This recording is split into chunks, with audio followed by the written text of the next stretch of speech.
Welcome to the new episode of Self-Care on Board. So my name is Geraldine Hardy, and I'm going to be your host for today. See, I'm getting there. I'm doing this better. Today, I'd like to speak to you about the wounded healer. I know it sounds very mystical, magical, but it's actually very straightforward. I have come across a lot of super interesting people here on this island and really lovely people who also do the work and unfortunately had to go through some massive trauma in their lives to do what they do now. And many of us who are the healers, sorry, I still have to laugh about this, they actually have experienced certain trauma challenges in their lives to be able to hold space in a safe way for other people. Some people even call it light workers, but you could call it also shadow workers. Anyways, there is some immense pain and suffering happening in the world today, and we cannot ignore it. And I have also, among my friends, there are some out there who go through some serious challenges, and they're not easy to deal with. And if you go through loss, it's something that is so painful. It's not, the challenge is not something that we can just ignore. So I'm saying this very deliberately because I'm going to share with you a passage from my book, Moments That Matters. And I write about my first severe PTSD when I was about 19, 20 years old, and my father passed away. To just give you some background information, so my father was Chinese, my mom is German, I was born in Indonesia, and I was a ballet dancer most of the time until then. And I also danced professionally in a Russian academy. So my life was very structured and very disciplined. And I was exposed to drugs already then while I was younger in my teenage times. But I never ever used it or tried it because I was quite aware of it that it was not something I wanted to do for my vessel. And I had that wisdom within me. But then when my father passed away, very sudden, I was in such a shock that I was not able to deal with the pain. I was able to tell the psychologist or a therapist what they wanted to hear because from a logical point of view, I was functioning really well. And I was very strong because I wanted to show everyone how strong I am and I'm going to be able to deal with this. But I also knew that I had to grieve a lot and I had to go inside of the pain. But I didn't. And when years after, because of the severe PTSD and this experience, I can now say, looking back at my life, that the decisions I have made since then were majorly subconsciously driven by this conditioning and programming and the specific fear of abandonment. And it really, like a red line, continued and followed through my entire life until about 15 years ago when I deliberately started to look more into trauma therapy, yoga therapy, alchemy healing, quantum healing techniques, clinical hypnotherapy, and managed until now to heal that certain layer. When my father passed away, I lost the plot, literally. I did not continue my business studies. I had a scholarship and this company was paying for my studies. And they literally wanted me to sign like an attestation from the psychologist that I was mentally not fit to continue studying, which was not true. And I was quite aware of it. I was mentally absolutely fit. It's just, I did not want to do that anymore because it did not make sense in my life anymore. So I did not sign it. And then I managed with the help of my mom to pay back my studies in this private university. And then I became a snowboard journalist. And that's how I met my first husband. And it was great. We had a lot of fun, a lot of parties, a lot of drinking, a lot of drugs. Yes, I started taking drugs then. To be very precise, I took coke. I don't know why I did it because I really did not need it. Because I was generally already quite upbeat. But it helped me to deal with the pain and to escape. So I remember there was one moment, and this is exactly a moment that I describe in my book, where I'm sitting in this kitchen, the kitchen bar counter, and I see this pile of white stuff. And I'm thinking to myself, Geraldine, if you take one more, this is going to be your end. And I realized you cannot continue living this way. You're living a lie. You're not part of this community. This marriage is an absolute lie. You need to heal something and you don't know what it is. But I was so aware what was going on. My heart was beating up to my throat. And I thought, oh my gosh, please let me stay alive. And I made that choice that night to stop. It took obviously many attempts. And it took also the effort and the courage to step out of my comfortable life. I mean, I lived in southwestern France, Hossegor, surf mecca of Europe. I was a Roxy model. I looked fit. I had a six-pack. And all the 9 yards of people would think like, oh, wow, she's got it all. No, I did not have it all at all. I was not happy. People didn't realize what I had to go through or what I was feeling. So please never judge a book by its cover. That's something really important. And then what happened was I stepped out. I left my husband at that time. And I went back to the UK and studied business. And I finished my business studies there. I managed to get a scholarship and a grant. I worked at Moshi Moshi as a sushi chef for 72 hours while studying 35 hours per week. I don't know how I did it. I replaced Coke with alcohol, which was, why would I do this? Because I needed to keep that instant gratification and that dopamine hit and continue escaping because I thought the grass would be greener, but the grass was not greener. It was not. So when people say, oh, I want to go out, I want to leave the country, you will take your trauma and your problems and your conditioning with you unless you actually look at it and you're aware of it and you deal with it. So another thing. And I realized then that I was almost burning out, even though I felt ecstatic. I felt, so happy to be out of that marriage, to be free, to have a new career, and the whole whatever. Until I realized I was actually burning out. And I kept on pushing and pushing until before I even graduated, I had my first job and I was transferred to Portugal, then to Latvia, then to Madrid, Tanzania in between, Madrid, and then to Cameroon. And I always wanted to work for the United Nations Development Team. But then obviously I saw how they were working in these countries and I realized, okay. And what I realized now, this is the key point, that you can help in front of your doorstep, no matter what. But it requires us to be able to do a certain healing ourselves without getting triggered when people share their trauma and their experiences with us. What is really important, no matter like you're the light or people come to you with their problems and you always help them out, what is really important, you need to learn how to heal yourself and also help yourself. Self-care is key. And that's why I'm speaking to you about the wounded healer. It's a concept that all of us have gone through.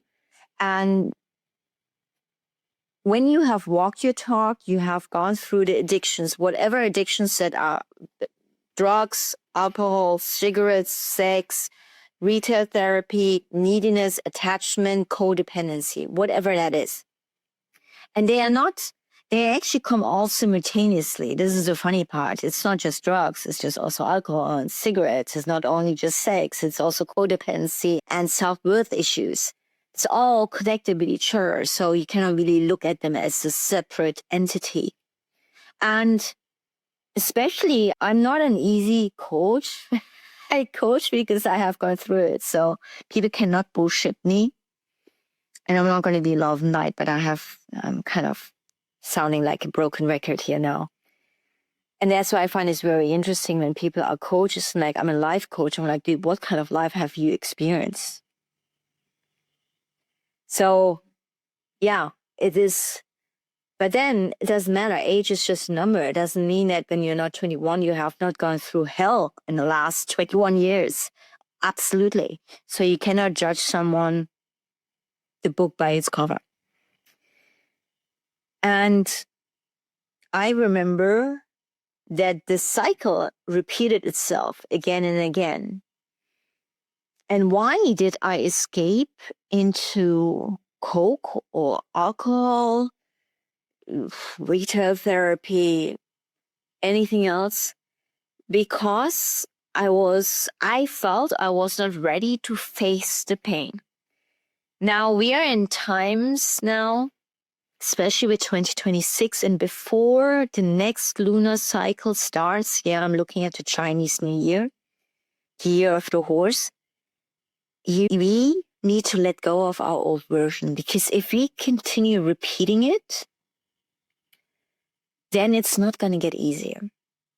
And we're in a time where instant manifestation takes place, yes, but not only positive, but also negative, meaning if you do not control your vibration, your frequency, and your thoughts, things will happen like this.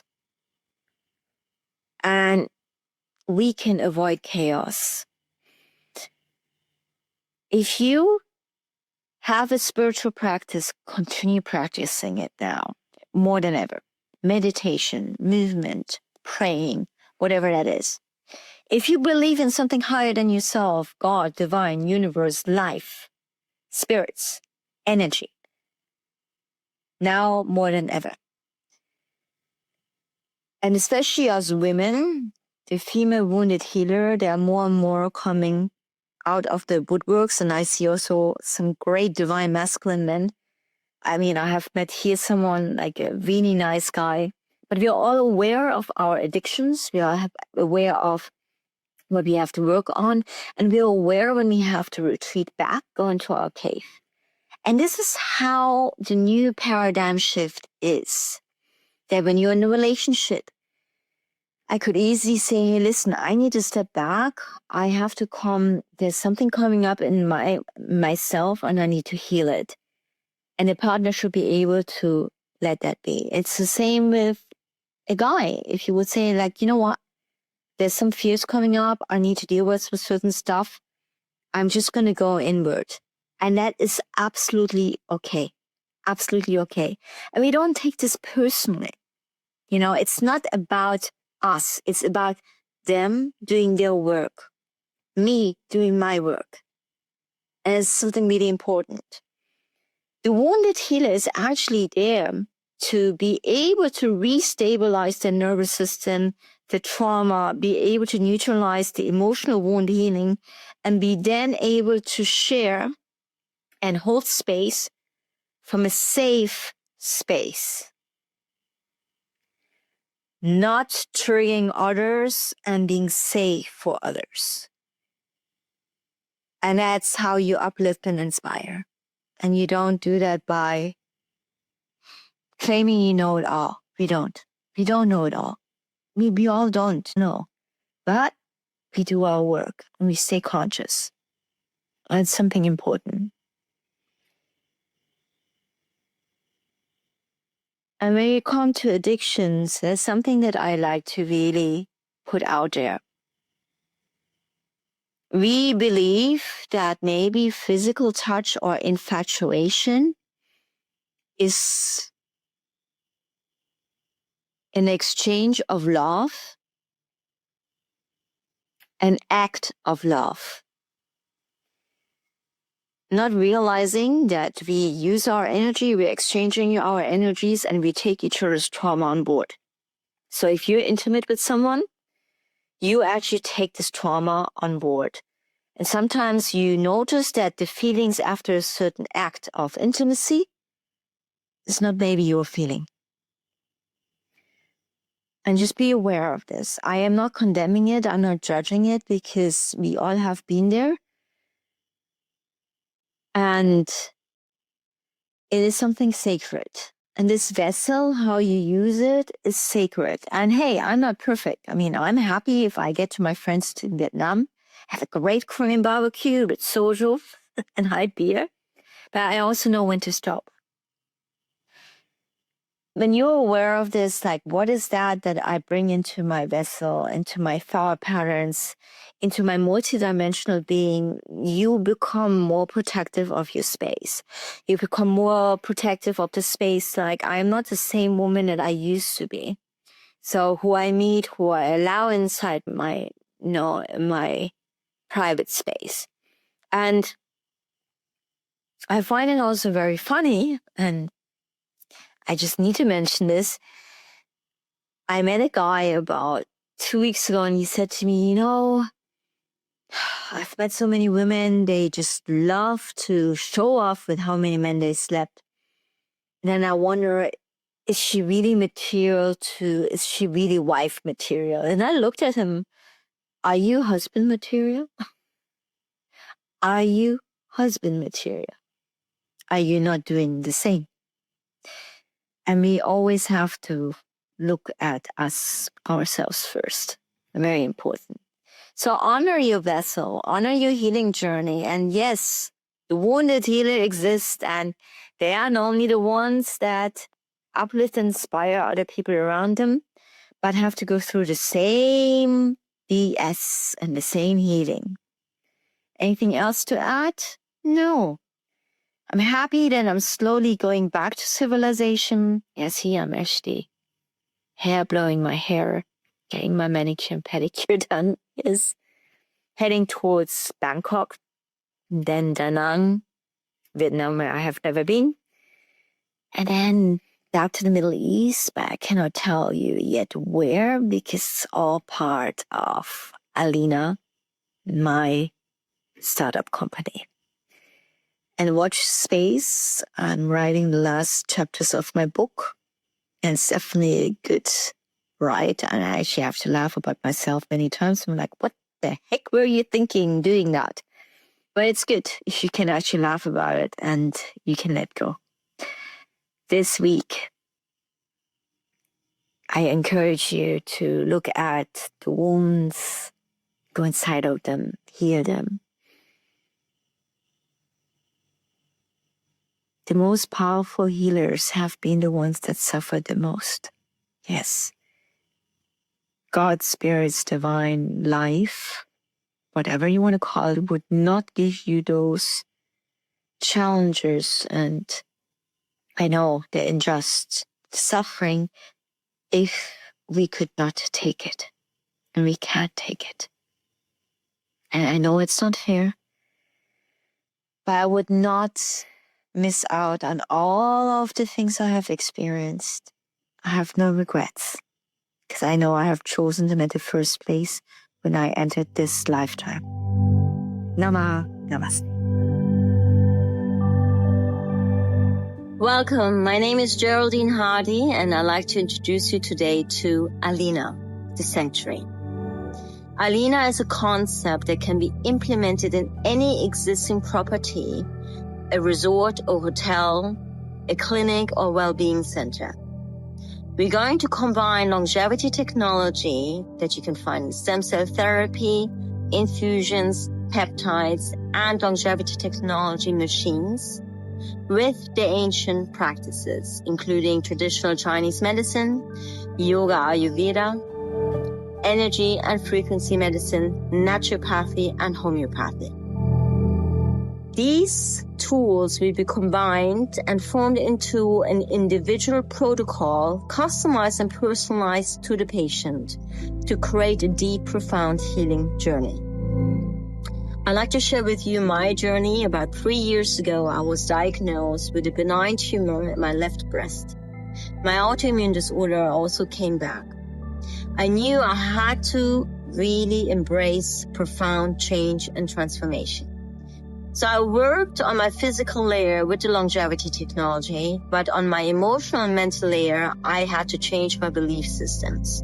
So I used traditional Chinese medicine, yoga and Ayurveda, movement practices, energy healing and quantum healing techniques, as well as past life regression sessions to be able to release my trauma, my emotional wounding. That was the root cause of my diseases at the first place. And I thought to myself, if I can do this, everyone can do this. We see these days a lot of longevity technology coming up. It is almost a $7 trillion industry. What we are missing is really, how do you heal the emotional wounding, the trauma? And this is pretty much the root cause of any disease. With all of our partners at Alina the Sanctuary, we are creating protocols that will be individualized and customized to the patient's needs. Please join us on this journey that will be able to expand in growth immensely, and we are able to take the franchise to various different properties in the world. We have a light asset model, so we are offering the concept, not directly a property, nor do we lease a property or acquire an asset. This has been done deliberately. That keeps us being able to move fast in the market at the moment and be able to implement the concept easily and existing structures without having to renovate, to acquire an asset, or have any delays in building something.